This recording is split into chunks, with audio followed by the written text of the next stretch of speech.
Bonjour et bienvenue chez Lightspeed dans cette vidéo du webinaire numéro 3 sur la formation et l'utilisation de votre caisse.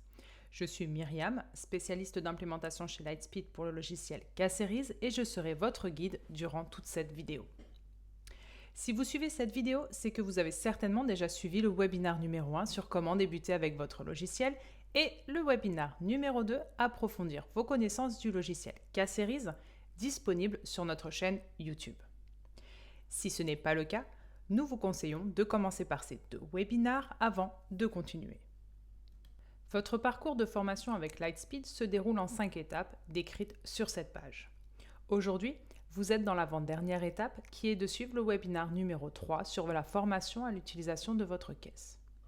Pour plus d'informations sur votre parcours client, n'hésitez pas à contacter l'équipe de formation et d'accompagnement via l'adresse email suivante. Voici les différents chapitres que l'on va aborder aujourd'hui. Dans un premier temps, nous verrons comment ouvrir un service. Je vous présenterai ensuite la caisse dans sa globalité. Nous verrons la prise et la modification de commandes, ainsi que les différents modes d'encaissement. Nous irons au travers des tickets de caisse, comment modifier un paiement ou encore annuler un ticket. Et pour finir, nous verrons les étapes nécessaires pour clôturer votre caisse. Vous avez la possibilité de naviguer au travers des chapitres grâce à la description de la vidéo ou en faisant dérouler la barre de progression en dessous de la vidéo. Le but de ce webinaire est de vous apprendre à vous familiariser avec votre caisse au quotidien. Avant de continuer, veuillez noter que la configuration mise en place sur la caisse présentée lors de ce webinaire est une configuration standard. Il se peut que votre caisse soit configurée différemment. Si vous avez des questions spécifiques à votre établissement, n'hésitez pas à en faire part lors de votre dernière session individuelle avec l'un des spécialistes d'implémentation avant votre passage en production.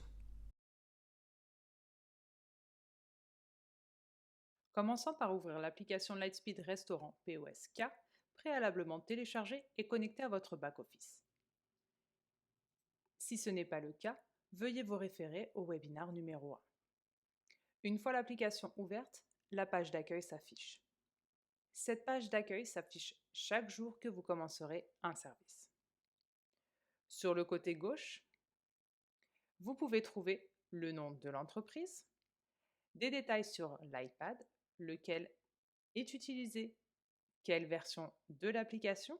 Pensez à vérifier les mises à jour de l'application toutes les 2 semaines dans l'App Store, le nom de votre réseau Wi-Fi et enfin le rôle de votre iPad.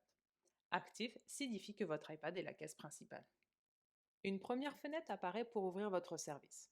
Vous avez l'option de remplir des détails sur le début de service qui apparaîtront sur vos rapports, comme par exemple donner une note, une impression générale, indiquer la météo ou encore ajouter un commentaire. Je recommande de le faire en fin de journée, ce sera plus représentatif de votre journée. Cliquez ensuite sur Ouvrir, puis voulez-vous commencer un service? Oui.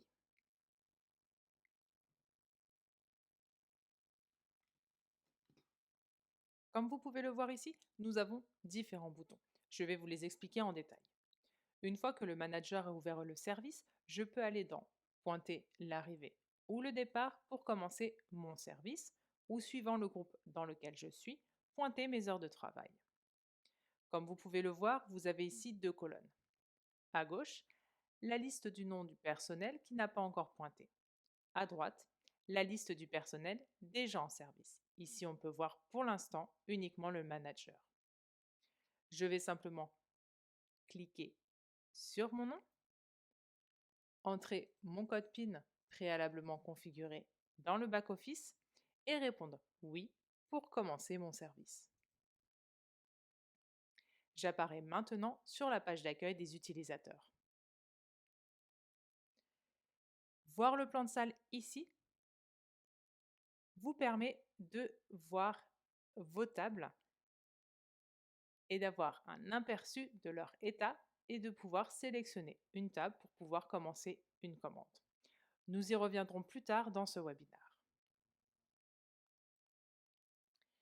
Scanner QR code permet à l'utilisateur d'utiliser son propre QR code préalablement configuré dans le back-office pour pouvoir pointer son arrivée ou son départ.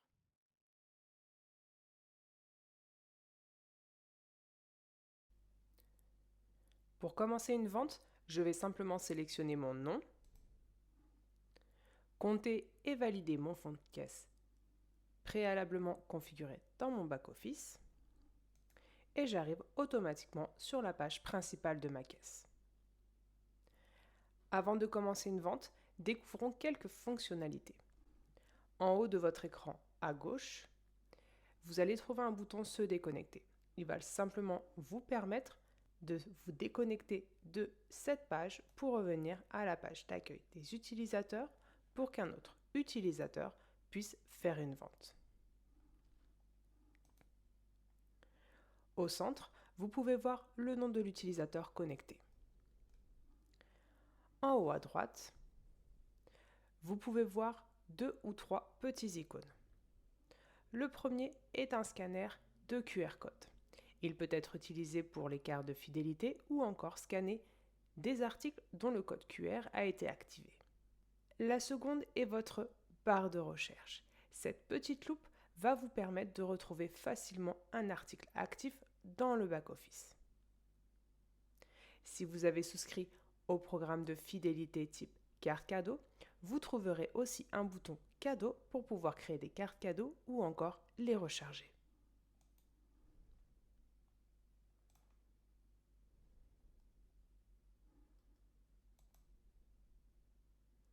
Pour plus de renseignements au sujet des cartes cadeaux, n'hésitez pas à consulter l'équipe de onboarding.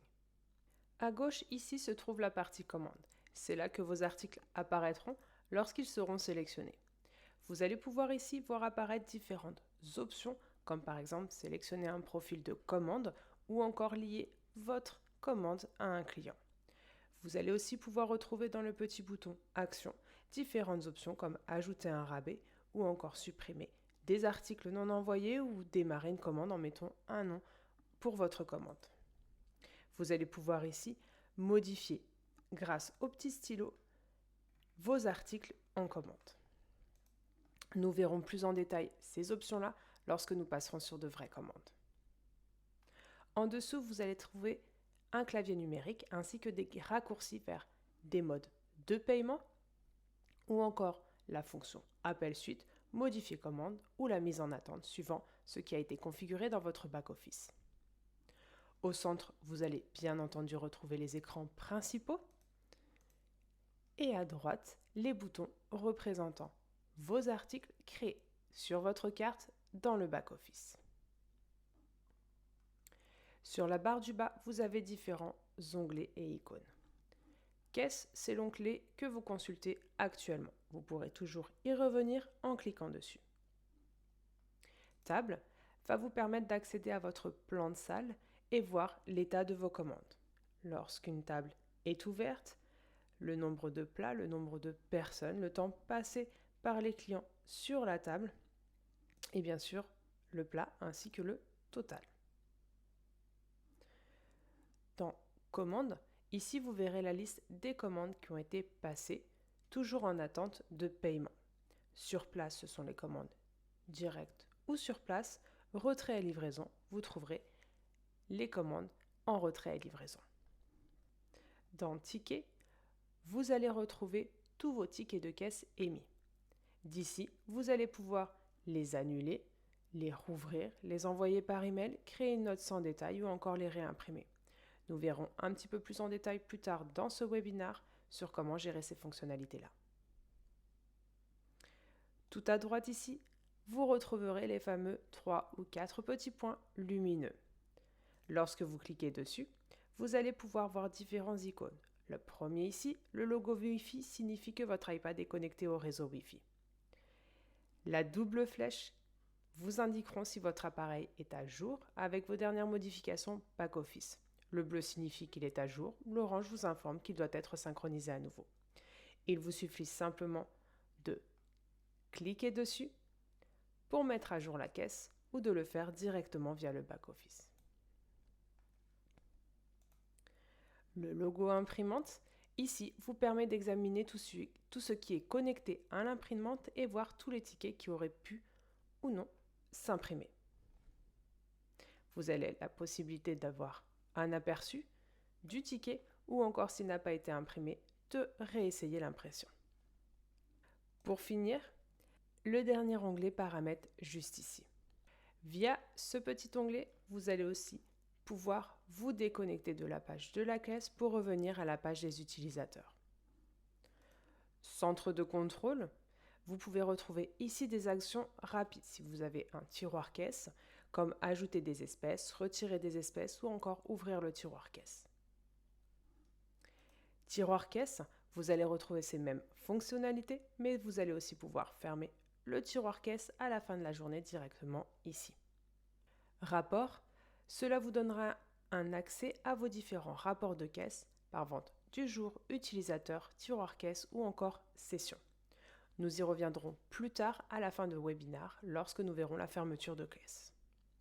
Paiement vous permettra de voir tous les paiements qui ont été effectués pendant le quart de travail en cours et le cas échéant, rajouter des pourboires qui n'ont pas été typés avant. Centre d'impression vous permet de mettre en place vos imprimantes, de voir leur état ainsi que de tester celles-ci. Vous pourrez voir les cibles d'impression et les tâches en cours. Centre de production vous permet d'afficher tous les centres de production disponibles, de les activer et de les désactiver. Partage d'appareils, si vous utilisez différents appareils tels que des iPhones, des iPods ou encore des iPad mini ou un autre iPad, vous pourrez voir l'état de ces appareils ainsi qu'une vue d'ensemble des comptes. Paramètres d'affichage vous permet de gérer l'apparence de votre iPad et passer l'interface en gaucher si nécessaire. Cela vous changera complètement la vue de la caisse. Soutien technique, via ce biais-là, vous avez un accès direct et privilégié avec le support technique via le bouton « Discuter maintenant » ainsi que leur numéro de téléphone. Vous trouverez aussi les informations sur votre appareil ainsi que l'état de votre réseau. Centre d'assistance est un raccourci vers la documentation technique du logiciel. Nouveauté vous permet d'avoir un aperçu des nouvelles fonctionnalités disponibles sur Lightspeed. Dans Politique et confidentialité, vous trouverez les documents légaux liés au logiciel. Conditions générales est un accès direct aux conditions générales d'utilisation du logiciel. Et pour finir, configuration de l'appareil vous permet de sélectionner une configuration différente sur votre appareil et par exemple modifier votre menu si vous travaillez avec plusieurs menus différents comme un menu pour le brunch et un menu pour le dîner.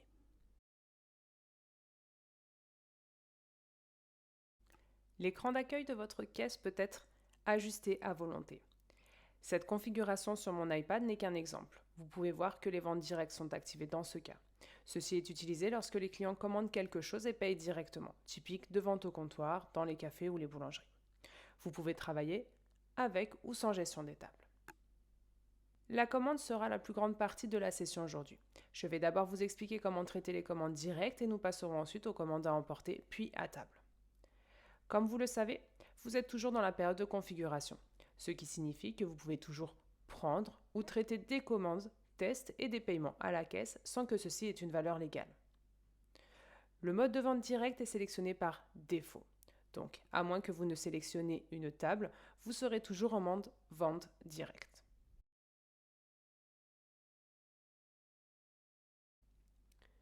Comment prendre une commande? Il suffit simplement de sélectionner les articles souhaités. Vous pouvez également utiliser le pavé numérique pour augmenter le nombre d'articles. Et ici à gauche, vous pouvez voir tout ce que vous venez d'ajouter avant paiement. Vous pouvez modifier votre commande en cliquant sur « Modifier commande », sélectionner un article, ajouter un rabais à cet article ou encore le supprimer. Vous pouvez aussi cliquer sur le petit stylo à côté de votre article et modifier les quantités, le retirer de la commande ou encore appliquer un rabais uniquement sur cet article. Une autre possibilité est que pour quelque raison, que ce soit vous souhaitez accorder une petite remise sur toute la commande, vous pouvez le faire via le petit bouton Action. Vous pouvez aussi supprimer les articles non envoyés ou encore mettre un nom sur votre commande et sélectionner un rabais. Celui-ci s'appliquera sur toute la commande. Une fois la commande correcte est terminée, nous allons pouvoir l'encaisser. Vous pouvez l'encaisser directement par les deux modes de paiement en raccourci à côté du clavier numérique ici, ou alors cliquez sur Payer. Vous arriverez automatiquement sur le récapitulatif de votre commande à gauche. Au milieu, les modes de paiement que vous avez configurés dans le back-office et à droite, quelques données de paiement. Sélectionnez un mode de paiement. Vous pouvez mettre le montant reçu, par exemple en cliquant sur Saisir. Mon client me paye par exemple 50 € en espèces et le reste en chèque. Et pour encaisser, je vais simplement cliquer sur Payer. Je vais aussi pouvoir encaisser le reste avec un autre mode de paiement. Par exemple ici, en chèque de 12,17 € et cliquez simplement sur Payer. La transaction est terminée.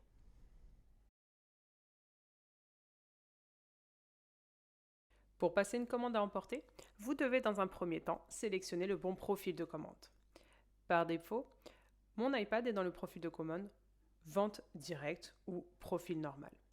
Pour modifier le profil de commande, cliquez sur le bouton Profil normal, faites défiler jusqu'à ce que vous trouviez à emporter, puis cliquez dessus. La caisse passe alors à emporter et ajuste automatiquement les taux de TVA ou encore les prix et les options de retrait. Si vous n'acceptez que les commandes à emporter, vous pouvez également définir votre profil de commande à emporter par défaut sur la caisse en réglant cette option dans les paramètres du back-office au niveau de la configuration de votre caisse. Vous pouvez regarder le webinaire 2 pour voir les différentes fonctionnalités. Vous pouvez aussi, en cliquant sur Action, ajouter le nom du client à la commande. Cliquez simplement sur Appuyer pour renommer le compte et mettez le nom de votre client. Grâce au bouton Action, vous allez pouvoir voir apparaître aussi des options de commande à emporter. Si je clique dessus, je vais pouvoir définir une heure de retrait, payer en avance ou définir l'état de ma commande. Maintenant que nous sommes passés en commande à emporter, il me suffit de passer la commande du client. Mon client me commande 2 plats de pâtes Alfredo et une pizza napolitaine. Après avoir rentré mes options de commande et la commande de mon client, je vais simplement cliquer sur Payer en bas à droite pour pouvoir encaisser la commande. À gauche, je vais trouver un récapitulatif de ma commande. Au milieu, mes différents modes de paiement que j'ai configurés dans le back-office. Et à droite, les données de paiement.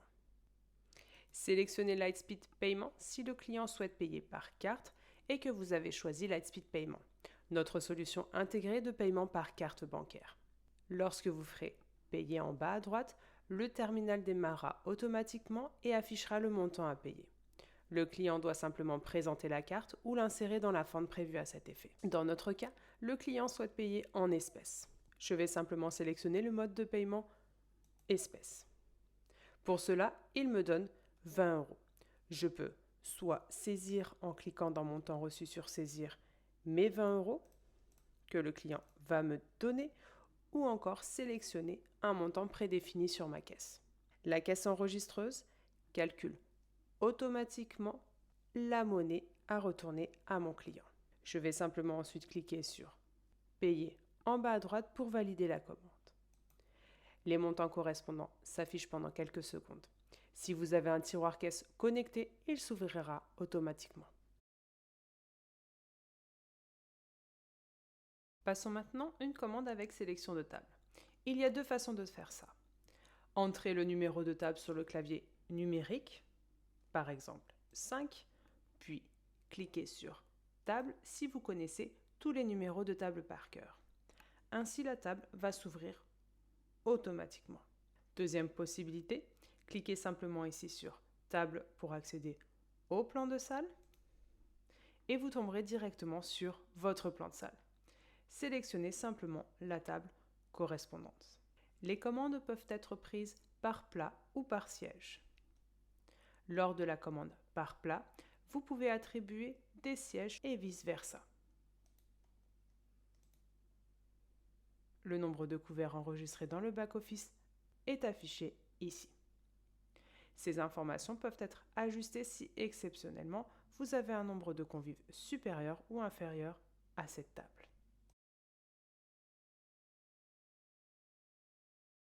À la table numéro 9, un couple fête son anniversaire. Prenons la commande par plat. Ils commandent une bouteille de champagne pour célébrer ce fameux événement et ils vont commencer par partager un petit apéritif comme par exemple une planche de charcuterie en plat numéro 1. En second plat, en cliquant ici sur Ajouter un plat, ils vont commander leurs entrées, des huîtres et du foie gras. Puis, ils vont commander un plat principal en plat numéro 3, comme un médaillon d'agneau et du magret de canard. Et ils prennent aussi un dessert chacun, un chariot de glace et une mousse au chocolat. Une fois que la commande a été établie, je vais simplement ici cliquer sur « Envoyer mes 8 articles ». Les tickets de production sont imprimés au bar et en cuisine. Le bon de production de mon bar indique ma commande de ma bouteille de champagne avec le numéro de table et mon bon de commande cuisine indique un résumé de tous les plats qui ont été commandés. Votre chef saura alors que la table a commandé plusieurs plats et peut commencer par le plat numéro 1, la planche de charcuterie. À la table numéro 4 se trouvent 3 amis qui veulent juste prendre une bière. Nous sélectionnons alors les 3 bières sans sélectionner de plats spécifiques. On pourra ajuster le nombre de couverts si nécessaire et envoyer alors la commande directement au bar. Dernier cas de figure, un groupe de 10 convives est assis à l'extérieur célébrant l'anniversaire de Mémé Paulette, une habituée de votre établissement. Puisque l'invité vous est bien connu et que vous avez préparé des tables supplémentaires spécialement pour la fête, nous allons simplement donner le nom de Paulette à la commande, ce qui ouvrira une table fictive. Je vais simplement ici cliquer sur le bouton Action et cliquer sur Démarrer une commande pour mettre le nom de Paulette.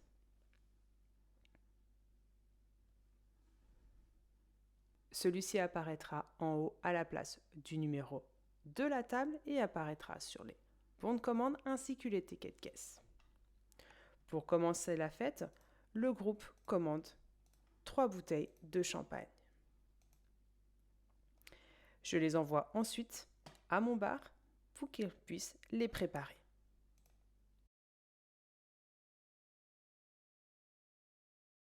Les commandes sont maintenant toutes envoyées aux différents sites de production et peuvent être rappelées soit via le plan de salle, soit via l'onglet Commandes. Pour pouvoir les rappeler, voici la première option. Sous Table, vous avez un aperçu de l'état actuel de vos tables. Par exemple, vous pouvez voir directement quelle table est occupée, comme par exemple la 1, la 4 et la 9. Vous pouvez voir aussi le nombre de couverts ainsi que l'initiale du serveur qui s'est occupé de la table. Si vous cliquez sur Total, vous allez pouvoir voir le montant de la commande actuelle de vos tables. En cliquant sur Temps, vous voyez le temps écoulé depuis l'ouverture de la table. Dans État, je vais pouvoir voir à quel plat la table est actuellement occupée ainsi que le nombre total des plats. Comme par exemple ici, la table 1 en est au plat numéro 1 sur 3 ou la 9 au plat 1 sur 4.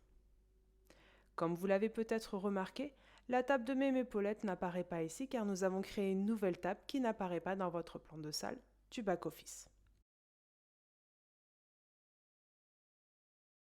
Pour connaître l'état de la commande de Paulette, vous pouvez aller simplement ici sur l'onglet Commande. Vous trouverez ici diverses informations importantes pour vos serveurs. Entre autres choses, vous trouverez également le temps écoulé depuis le dernier traitement de la commande, la date de la création ou encore à quel plat la commande en est. Ceci est utile si vos employés souhaitent demander à une table spécifique s'ils souhaitent une autre tournée de boissons ou de desserts. Vous pouvez aussi retrouver toutes les commandes table ou direct en cours, comme par exemple je peux retrouver ma table 4, 9 et 1, ou encore la commande de Paulette, ou si je vais sur retrait et livraison, les commandes en attente d'être retirées ou payées. À côté du clavier numérique, vous avez un petit bouton table. Je vais pouvoir retrouver toutes mes commandes en cours, que ce soit les tables sur place ou les tables retrait et livraison. Les commandes sont rangées par heure d'ouverture et ont une couleur différente suivant le type de commande. Orange pour les commandes à emporter, bleu pour les commandes à table. Vous trouverez les informations sur le plan en cours, le nombre de couverts pour les tables, ainsi que l'heure de retrait de la commande à emporter et le nom du client lié à la commande ou le code de retrait. Une table ouverte peut être rappelée soit depuis le plan de salle, en cliquant sur table, je rappelle la table 1, je vérifie les données et je clique sur choisir, la commande apparaît. Je peux aussi la rouvrir en cliquant sur commande et en allant cliquer dessus, ou encore en allant sur le bouton table ici et en sélectionnant ma table.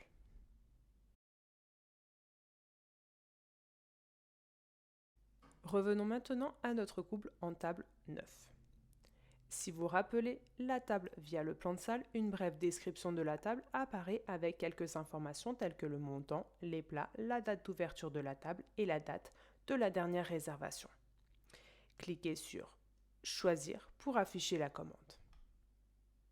Vous réalisez maintenant que vos invités ont terminé leur amuse-bouche et sont sur le point de passer au deuxième plat. Vous débarrassez la table, allez sur la caisse et cliquez sur le bouton jaune Appel suite. La cuisine est alors informée par un bon de production et les cuisiniers peuvent maintenant commencer à préparer le deuxième plat. Celui-ci est également affiché dans Commande, table numéro 9, deuxième plat, ou encore sur mon plan de salle.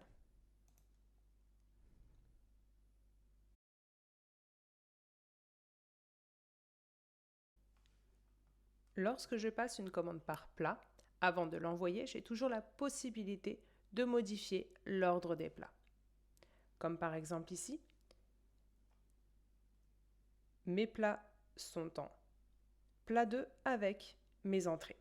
Si je veux passer mes entrées en plat 1, par exemple, en même temps que ma bouteille de vin, je vais simplement cliquer sur Modifier commande, sélectionner ma salade et ma soupe à l'oignon, cliquer sur Attribuer à et simplement sélectionner le plat dans lequel je veux mettre ces articles. Et cliquer enfin sur Terminer. Je peux alors envoyer mes articles à ma cuisine. Après qu'une commande ait été envoyée, je peux tout à fait modifier celle-ci. Lorsque mon serveur a servi la bouteille de vin sur ma table et qu'il s'avère qu'elle était bouchonnée, je peux alors, en cliquant sur le stylo ici à côté du nom de mon vin, je vais pouvoir modifier mon article. Je peux changer la quantité, réimprimer le bon de commande de cet article ou alors de mon plat, transférer à un autre siège ou à une autre table. Ici, cet article étant bouchonné, je vais simplement cliquer sur Annuler l'article, saisir un motif d'annulation, bouchonner, et mon article disparaîtra de ma commande. Vous pouvez gérer ces motifs d'annulation au niveau du back-office. Maintenant que ma bouteille a été retirée, je vais pouvoir en sélectionner une nouvelle. Pour signifier au bar que j'ai fait une nouvelle commande, je vais simplement ici cliquer sur Envoyer un article pour pouvoir envoyer ma nouvelle bouteille. Un ticket aura alors été envoyé à mon bar.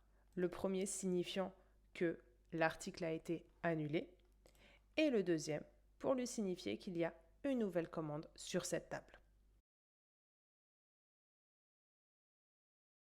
Revenons à nos 3 amis avec les bières de la table 4.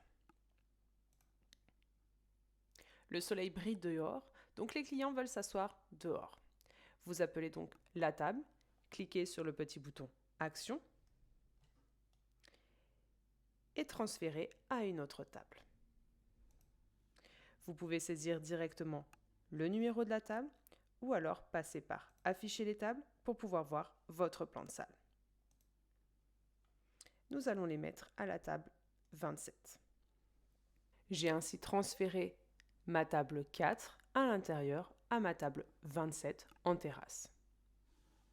Si je vérifie ici ma table, je vois bien que ma table 4 a disparu, mais que ma table 27 apparaît maintenant.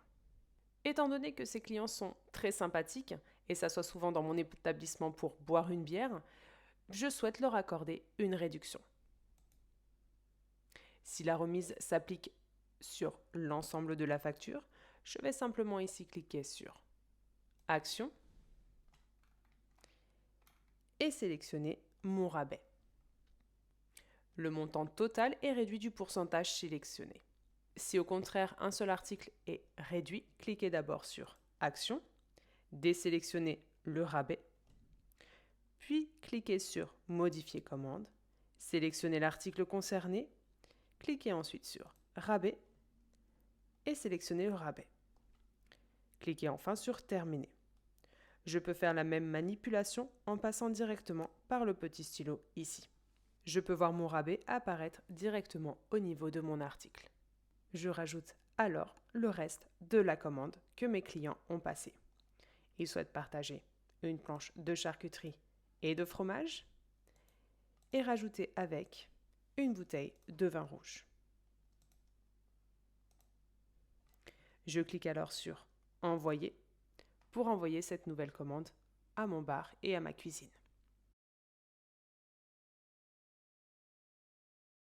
Revenons à notre couple de la table 9. Les convives ont maintenant fini leur repas et sont prêts à payer. Une des personnes aimerait partager la facture. Vous avez deux possibilités. La première est de cliquer sur le bouton « Diviser la note ». Si vous ne voyez pas ce bouton sur votre iPad, vous pouvez l'activer dans votre back-office dans la configuration de la caisse. Je vous invite à visionner le webinaire numéro 2 pour avoir plus de détails. La note peut être divisée de deux manières. Tout d'abord, vous pouvez diviser la note par nombre de sièges ou de couverts, simplement en cliquant ici sur « Distribuer les tickets par siège ». Avant de faire cela, assurez-vous que le nombre de couverts spécifié au niveau de la table soit correct. Si vous voulez annuler cette action, cliquez simplement sur la petite flèche en bas à droite.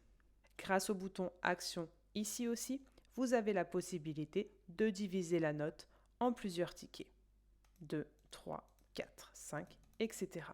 Ici, nous voudrions la diviser par 2 par exemple. Je clique simplement sur Diviser le ticket en 2. Ensuite, si chacun de mes convives veut payer ses propres consommations, je vais pouvoir ici ouvrir des tickets. En haut à droite, vous avez un petit plus. Je vais simplement ici cliquer sur le petit plus pour ouvrir une deuxième note. Je vais simplement sélectionner les produits que mes clients veulent payer et les déplacer simplement sur la deuxième note. S'ils veulent partager, par exemple, la bouteille de champagne ainsi que la planche de charcuterie en deux, je vais simplement ici cliquer sur Diviser et sélectionner les différentes notes. À ce moment-là, je vais voir mon Dom Pérignon et ma planche de charcuterie divisés sur les deux notes. Je peux alors imprimer une note pour chaque client et payer directement chaque note.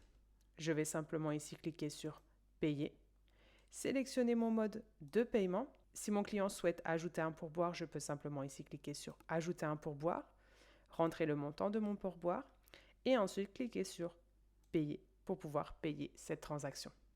Je peux alors encaisser mon deuxième client de la même manière.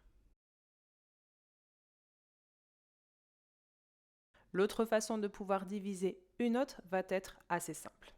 Sélectionnons la table de nos 3 compères avec les bières et on va simplement cliquer sur Payer. Ici, au niveau du résumé de la commande, je vais pouvoir, comme diviser la note, pouvoir sélectionner les articles que mes clients veulent payer individuellement, sélectionner un mode de paiement et cliquer sur Payer. Mais aussi dans Couvert, diviser la note suivant le nombre de couverts. Ils étaient 3, je divise le reste en 3. Je sélectionne le couvert 1, qui va payer par exemple en espèces. Et je vais pouvoir comme ça, ainsi de suite, encaisser chaque client jusqu'à clôture de ma transaction.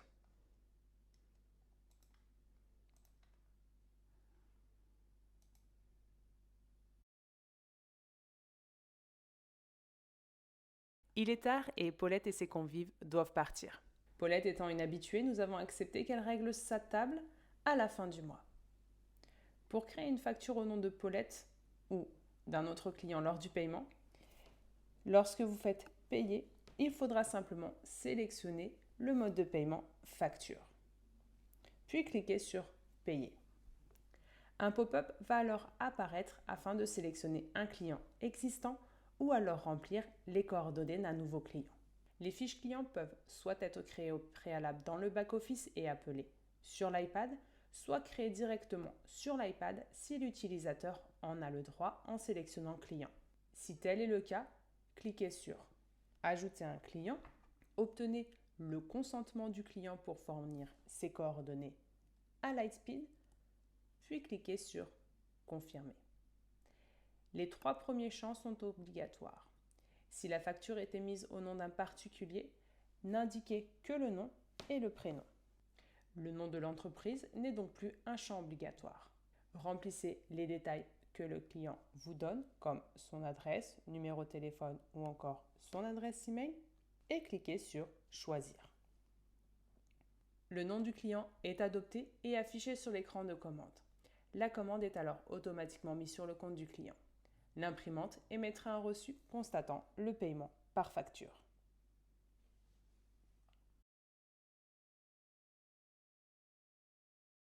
Je pourrais alors créer la facture de Paulette via la caisse en retournant simplement dans Client, en cherchant Paulette, puis en cliquant sur Afficher. Pour créer la facture, je vais simplement ici cliquer sur le solde de la facture, puis cliquer sur Créer une facture.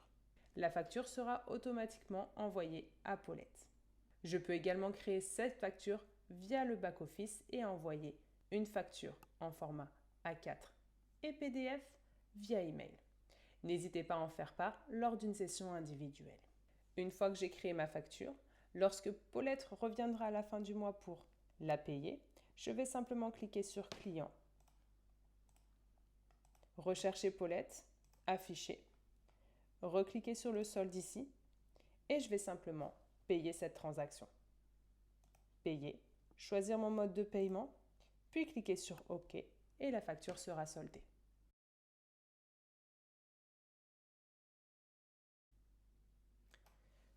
Dans l'onglet Tickets, vous pouvez voir tous les tickets créés du jour. Les tickets passés ne peuvent être consultés que dans le back-office. Cliquez sur Tout afficher pour afficher également les annulations. Si vous avez un ticket à annuler ou alors à modifier, sélectionnez simplement votre ticket et cliquez sur le petit bouton vert en bas à droite. En fonction des autorisations des employés définis dans le back-office, certains de vos utilisateurs ne seront pas autorisés à effectuer certaines opérations. Jetons un coup d'œil à la fonction de ces boutons. Vous pouvez utiliser le bouton Courriel pour envoyer le reçu par email à votre client. Cliquez sur Fiche si vous souhaitez créer un reçu sans détail à partir du ticket de caisse. Vous pouvez affecter un client occasionnel simple, entrer les coordonnées du client ou lier le reçu à un client à partir du fichier. Vous pouvez aussi mettre un montant partiel si cela vient d'une note globale et mettre le nombre de couverts. Lorsque vous cliquerez sur OK, cela imprimera un ticket sans détail avec le détail des TVA. Avec le bouton Modifier paiement, je vais pouvoir modifier le paiement avec lequel j'ai encaissé ce ticket. Par exemple, si dans la précipitation j'ai encaissé en espèces au lieu de carte bleue, je vais pouvoir, à la fin de la journée ou tout de suite après, modifier cela. Je sélectionne ici « Modifier » et je mets « Carte bleue ». Automatiquement, cette modification apparaîtra sur mes rapports en fin de journée et un ticket sera édité avec le changement de mode de paiement. Je pourrai voir ici le changement avec le petit symbole carte bleue qui apparaîtra alors sur mon ticket. La fonction remboursement ticket va me permettre de rembourser mon client et de choisir le mode de paiement avec lequel je peux le rembourser. Je vais alors réouvrir mon ticket.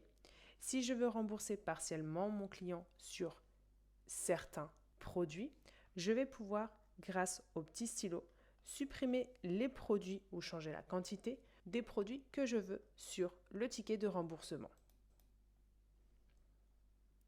Choisir un motif d'annulation et ensuite ici je vais pouvoir voir mon montant qui diminue en fonction des produits supprimés. Cliquez simplement sur payer et sélectionnez le mode de paiement avec lequel je veux le rembourser.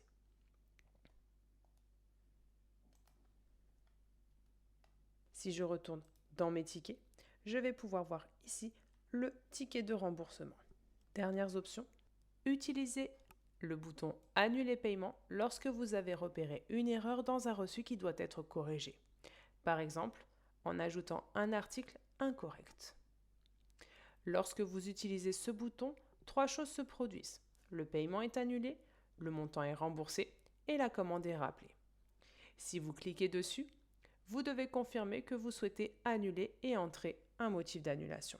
Si cette commande a été encaissée au préalable avec Lightspeed Payment, cela engendrera un remboursement automatique sur le compte du client sans avoir à passer sa carte bleue. Faites très attention lorsque vous utilisez ce bouton-là. Je clique donc sur « Ticket annulé ». Je vais devoir sélectionner un motif d'annulation, comme par exemple « Erreur saisie », et cela va me réouvrir mon ticket. Vous pouvez toujours gérer les motifs d'annulation dans votre back-office. Vous pouvez alors modifier votre ticket. Par exemple, j'avais rajouté un pâté à croûte alors qu'il n'y en avait pas. Et réencaisser mon client.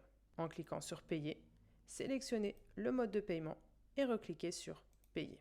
Si je retourne dans Ticket, je vais pouvoir voir ici mon ticket d'annulation et mon nouveau ticket réencaissé. Et enfin, Annuler ticket. Utilisez cette fonction si vous souhaitez annuler complètement un reçu sans apporter de modification. Cela générera un nouveau reçu avec le montant initial de la note déduite. Ceci est l'accusé de réception de votre annulation.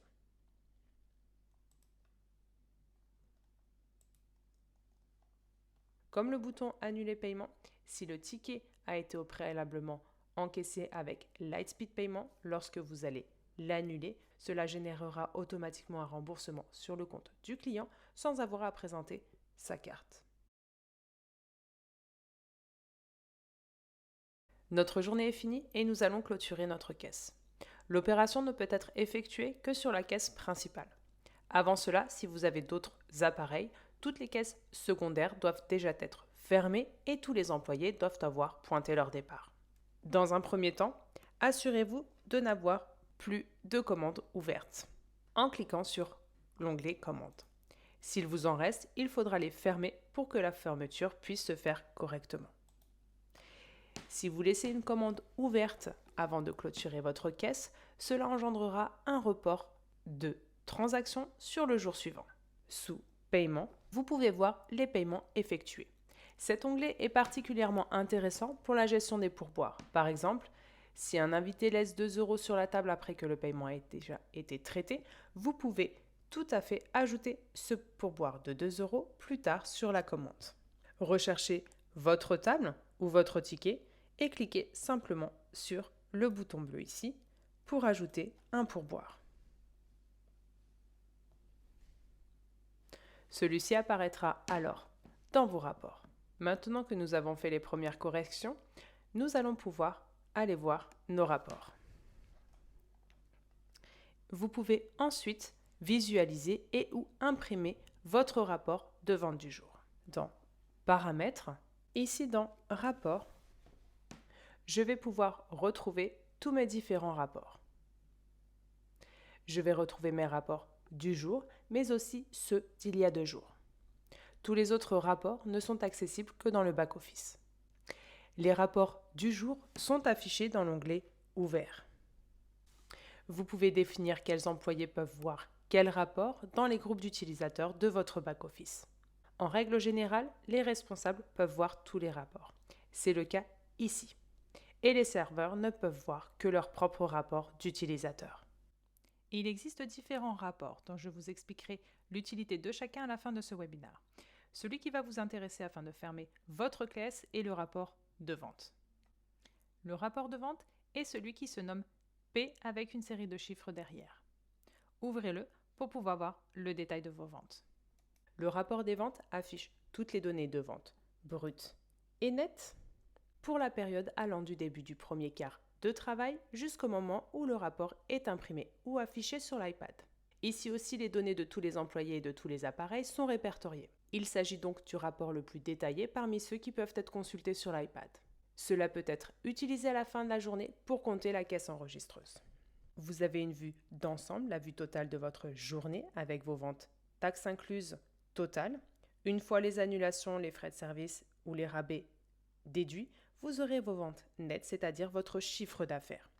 Vous allez pouvoir voir aussi le total des pourboires à récupérer à la fin de la journée ou encore le montant total reçu par mode de paiement. Vous verrez aussi le total des rabais ou encore des annulations. Vous pouvez à tout moment afficher le rapport complet, beaucoup plus détaillé, pour pouvoir fermer votre caisse. Vous allez retrouver ici vos statistiques de vente, un récapitulatif de vos comptes, les ventes du jour et vos ventes totales qui correspondent à votre chiffre d'affaires, les paiements reçus, les mouvements de caisse s'il y a eu des factures ou alors des ajouts et des retraits de monnaie, les différentes taxes, et ce qui va vous concerner le plus, ce sont les recettes par mode de paiement. Ici, lors du comptage de caisse, vous allez pouvoir comparer ce que vous avez perçu en espèces de ce que vous avez perçu avec les autres modes de paiement. Ce rapport de vente correspond à un X de service. Lorsque la classe se clôturera le lendemain matin à 5h29, le rapport fiscal, celle de service, sera édité dans le back-office. Une fois votre rapport vérifié et imprimé, cliquez simplement sur « Se déconnecter » en haut à gauche. N'oubliez pas, avant de clôturer votre caisse, tous vos employés doivent pointer leur départ. Je vois ici que Mimi est encore en service. Je vais simplement ici cliquer sur « Pointer l'arrivée ou le départ », sélectionner Mimi, rentrer son code et finir son service. Ici, si elle le souhaite, elle peut imprimer son propre rapport de vente. Une fois que mes commandes sont toutes finies, que j'ai vérifié ma caisse et compté mon fond de caisse, je vais pouvoir pointer mon propre départ. Je clique simplement sur « Pointer l'arrivée ou le départ » et je vais me chercher en tant que manager. Automatiquement, j'ai un pop-up qui me demande si je veux compter et fermer mon tiroir caisse. Je peux compter mon tiroir caisse à ce niveau-là, ou lorsque je vais aller dans les paramètres ici, j'irai sur mon tiroir caisse et je peux aussi compter mon tiroir caisse directement d'ici. Je clique sur Fermer et je compte mon tiroir caisse.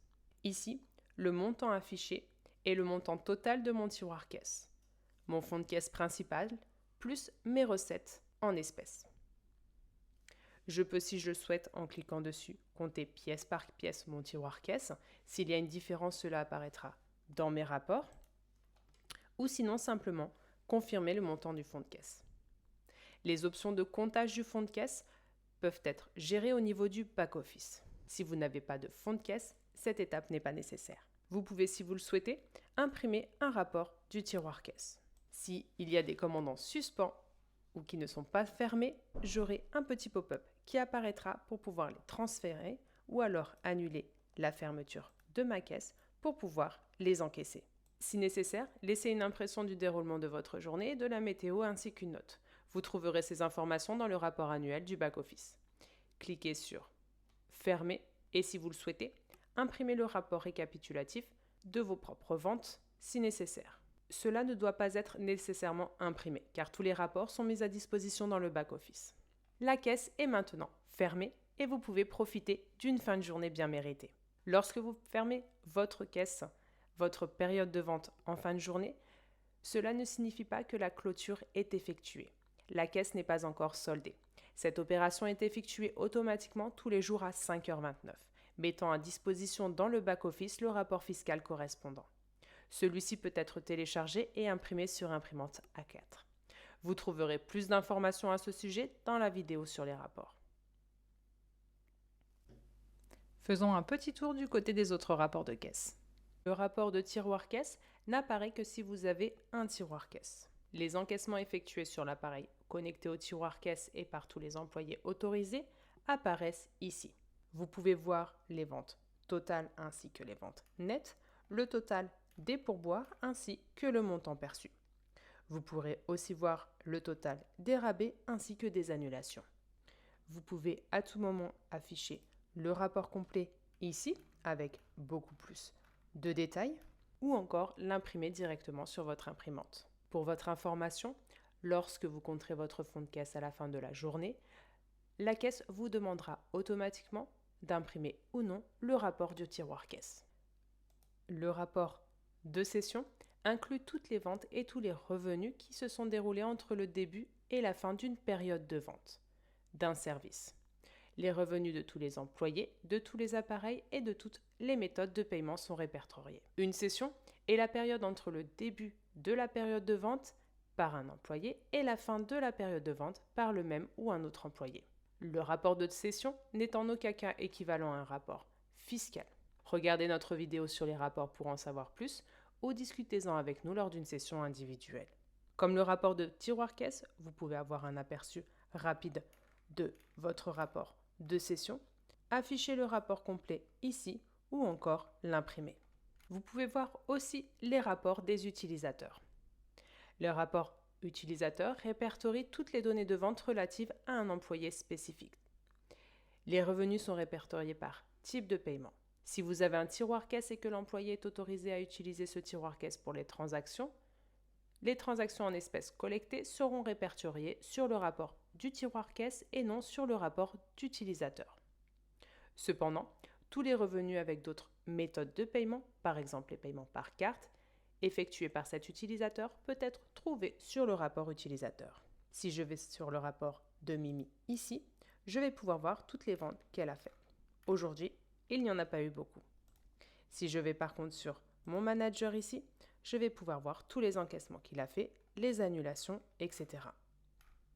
Comme tous les autres rapports, je peux avoir un aperçu global, un aperçu plus détaillé ou alors encore imprimer le rapport.